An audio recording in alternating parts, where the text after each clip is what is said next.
South ఇండియాలోనే అతి తక్కువ ధరలకి రత్నాలనందించే ఏకైక సంస్థ 6JVR. పిఠాపురం పరిస్థితి ఏంటి? మీ అంచనా ఏంటి? అంటే అక్కడ నడుస్తున్నటువంటి రాజకీయం నిన్న మొన్న పేర్లు అనౌన్స్ చేశారు. అంటే వంగా గీత వర్సెస్ పవన్ కళ్యాణ్, మళ్ళీ ఈ బీసీవై పార్టీ తరఫున తమన్నా సింహాద్రి అని చెప్పి ట్రాన్స్జెండర్ కంటెస్ట్ చేస్తుందని, ఇవాళ ఇంకోటి వచ్చింది పవన్ కళ్యాణ్ అనే పేరుతోనే మరొకరు ఎవరో నామినేషన్ వేస్తున్నారని. సో ఇట్లాంటివన్నీ జరుగుతున్నాయి. పిఠాపురంలో ఎలా ఉండొచ్చు మీ అంచనా ప్రకారం? ఇవన్నీ చిన్న చిన్నవి అండి, ఊరికి ప్రచారానికి మనకు పనికి వస్తాయి కదా. ఇప్పుడు పవన్ కళ్యాణ్ పేరుతో 100 మంది పవన్ కళ్యాణ్ పోటీ చేసినా పవన్ కళ్యాణ్ గుర్తేంటి అనేది వాళ్ళ అంతగా ఇల్లిటరేట్గా ఉండి జనంలో మనకంటే, మీరు టీవీలో ఉండే వాళ్ళకంటే, లేకపోతే రాజకీయ నాయకులు అనుకుంటారు మాకు బాగా తెలుసు అని, వాళ్ళకంటే ప్రజలు ఇంకా బాగా తెలుసు అండి. ఓకే, అంతేగాని పేరు ఉన్నంత మాత్రాన పవన్ కళ్యాణ్కి వేసే పరిస్థితి కాదు. పోనీ బ్యాలెట్ లాగా గుద్దేటప్పుడు ఇటుపక్క అటుపక్క పడుతుంది అనుకోవడానికి లేదు. బటన్ నొక్కడు, ఆ బటన్ ఎట్లాగేంటి అనేది కనిపిస్తుంది, తెలిసిద్దండి. అది పెద్ద అవి అంశాలు కాదు. ఇంకో పార్టీ పోటీ చేసినా ఎన్ని ఓట్లు వస్తాయో మన ఆంధ్రప్రదేశ్లో మీరు చూస్తున్నారు. 2 పార్టీ వ్యవస్థ నుంచి 3 పార్టీ వ్యవస్థకు ఆంధ్రప్రదేశ్ వెళ్ళిపోయిందండి. 2009లోనే ఆంధ్రప్రదేశ్, అంటే మన తెలంగాణ తీసేసిన తర్వాత మిగిలిన 13 జిల్లాల్లో 2009 దాకా 4 దాకా మీకు 2 పార్టీ వ్యవస్థ. 2009 నుంచి 3 పార్టీ వ్యవస్థ వచ్చింది. 14లో పవన్ కళ్యాణ్ గారు పోటీ చేయకుండా మద్దతు ఇచ్చారు. మళ్ళీ 19లో ఆయన పోటీ చేస్తే ఏమైంది, మీకు ఆయనకి 6% ఓట్లు వచ్చినాయి. అంటే 3వ పార్టీ ఉంది ఇక్కడ. సో ఇప్పుడు ఏమైంది, మళ్ళీ 2 పార్టీలకు వచ్చేసినాయి. సో ఇంతే తప్ప మిగతా వాళ్ళకి అక్కడ ప్రస్తుతానికి ఎలా ఉందంటే ఆంధ్రప్రదేశ్లో పరిస్థితి, తెలుగుదేశమా జగన్ వైసీపీనా, లేకపోతే మూడో వాడు ఎందుకు ఉండాలా అన్నట్టుగా మాట్లాడుతున్నారు. మీడియా ఉందనుకోండి, ఎల్లోనా బ్లూనా అని పెట్టారు. ఆ ఎల్లో మీడియా, లేదా ఏది మాట్లాడినా కూడా అటన్నా మద్దతు ఇస్తా మాట్లాడి ఇటన్నా అంట. న్యూట్రల్గా వాళ్ళు 2 తప్పులు చేశారు, వీళ్ళు 2 తప్పులు చేశారు అని చెప్పడానికి లేదనే పరిస్థితి తీసుకొచ్చారండి. అది చాలా దురదృష్టకరమైన పరిణామాలు ఆంధ్రప్రదేశ్లో నెలకొన్నాయి. కానీ ముద్రగడ పద్మనాభం లాంటి వారు కూడా ఇవాళ మళ్ళీ మాట్లాడారు. పిఠాపురం చుట్టూ రాజకీయం నడుస్తుంది. అసలు ఆంధ్రప్రదేశ్లో 175 నియోజకవర్గాల్లో పిఠాపురం ఒక హాట్ ఇష్యూ లాగా మారిపోతుంది, ఒక హాట్ స్పాట్ లాగా ఉంది అని అనుకోవచ్చా ఇప్పుడు ఈ ఎలక్షన్స్ వరకు? అంటే ఇప్పుడు పవన్ కళ్యాణ్ గారు వచ్చి రాజమండ్రి జైలు దగ్గర మద్దతు ఇవ్వకుండా, పవన్ గారు తెలుగుదేశంతో వెళ్లకుండా, పవన్ కళ్యాణ్ గారు విడిగా ఉండు బీజేపీతో ఉండుంటే సమస్య లేదనుకుని వైసీపీ అనుకుంటుంది కదా. రాష్ట్ర ప్రజలకు కూడా తెలుసు కదా అది. సో ఇప్పుడు సమస్య కంట్లో నలుసు ఎవరు? పవన్ కళ్యాణ్.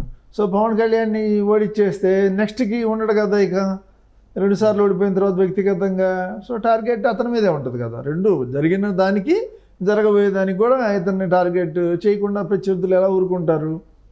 సో వాళ్ళు ఆ కార్యక్రమంలో ఉన్నారు.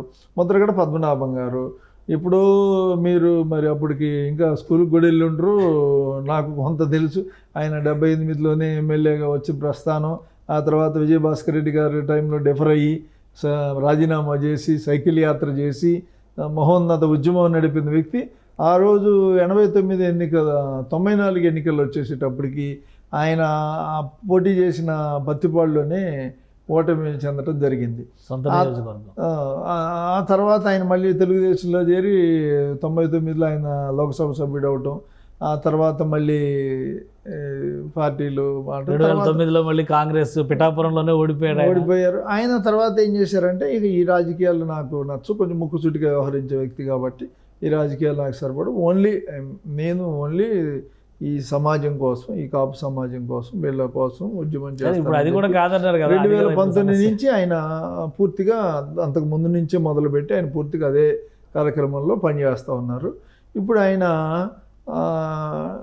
ఒక రాజకీయ పార్టీలో చేరటం, ఆయన రాజకీయ పార్టీలో చేరేటప్పుడు అంటే మనలాంటి వాళ్ళు ఉన్నది మాట్లాడుకోవాలి తప్ప వేరేది ఎవరో ఫీల్ అవుతారని మనం బాధపడక్కర్లా.